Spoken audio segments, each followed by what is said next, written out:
एक बार की बात है। एक छोटे से गांव चांदपुर में 6 दोस्त रहते थे। रानी, मीना, गोलू, चिंटू, पिंकी और बबलू। ये सभी स्कूल में एक साथ पढ़ते थे और हर शाम स्कूल से लौटकर किसी न किसी रोमांचक खेल में लग जाते थे। चांदपुर गांव पहाड़ों के बीच बसा था और इसके पास ही एक घना जंगल था जिसे सभी लोग भूतिया जंगल कहते थे। गांव के बड़े बूढ़े हमेशा बच्चों को उस जंगल में जाने से मना करते थे। कहते थे कि वहां रात के समय कुछ अजीब घटनाएं होती हैं। एक दिन स्कूल में मास्टर जी ने चांदनी रात की सुंदरता के बारे में बताया और कहा कि जब पूर्णिमा की रात हो और आसमान बिल्कुल साफ हो तो चांदनी ऐसी लगती है जैसे धरती पर दूध की नदियां बह रही हों। सभी बच्चे चकित रह गए।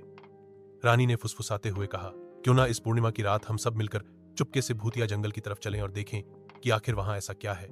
सभी बच्चों को यह विचार बहुत रोमांचक लगा। मीना थोड़ी डरपोक थी, पर जब बाकी सब तैयार हो गए तो वह भी मान गई। आखिर पूर्णिमा की रात आ गई। सभी बच्चे अपने अपने घर से चुपचाप निकलकर गांव के कुएं के पास इकट्ठे हुए। रानी के पास एक टॉर्च थी, बबलू के पास एक कंपास और चिंटू के पास एक छोटा सा मैप था जो उसने अपने दादाजी के पुराने संदूक से निकाला था। वे धीरे धीरे जंगल की ओर बढ़े। जैसे जैसे वे पेड़ों के घने झुरमुट में घुसे, चांद की रोशनी छन छन कर जमीन पर पड़ रही थी और सब कुछ एक रहस्यमयी चमक में डूबा हुआ था।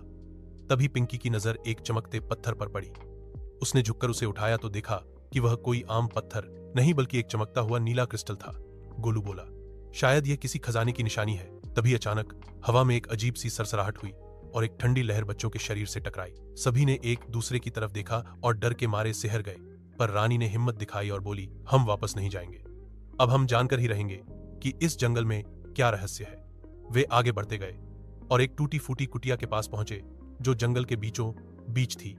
कुटिया का दरवाजा खुद ब खुद चर्र चर्र की आवाज करता हुआ खुला। अंदर अंधेरा था, लेकिन टॉर्च की रोशनी में दीवारों पर अजीब चित्र उकेरे हुए थे। चिंटू ने गौर किया कि चित्रों में एक चांद और उसके नीचे बच्चों जैसी आकृतियां बनी थी। तभी अचानक दरवाजा जोर से बंद हो गया और बच्चों की चीख निकल गई। बबलू जल्दी से खिड़की की ओर भागा, लेकिन वह भी बंद थी। तभी कमरे के एक कोने से धीमी आवाज आई, तुम लोग बहुत बहादुर हो जो यहां तक आ गए। बच्चों ने देखा कि वहां एक बूढ़ी औरत खड़ी थी जिसकी आंखें सफेद थीं और हाथों में एक पुराना सा डिब्बा था। वह बोली, मैं इस जंगल की रखवाली करती हूँ। यह जंगल कभी बहुत सुंदर और जादुई हुआ करता था, लेकिन एक दिन एक लालची आदमी ने यहाँ का जादुई क्रिस्टल चुरा लिया और तब से यह जगह डरावनी हो गई। मीना कांपती आवाज में बोली, तो हम क्या करें? बूढ़ी औरत मुस्कुराई और बोली, तुम्हारे पास जो क्रिस्टल है वह उसी जादुई पत्थर का हिस्सा है। अगर तुम उसे उस पुराने पीपल के पेड़ के नीचे ले जाकर रख दो तो यह जंगल फिर से जीवित हो सकता है। बच्चों ने आपस में देखा और सबने सिर हिला दिया। वे डर तो रहे थे, पर अब उन्हें यह रहस्य सुलझाना था। वे सब जंगल के और भीतर गए, जहां एक विशाल और डरावना पीपल का पेड़ था। जैसे ही वे उसके पास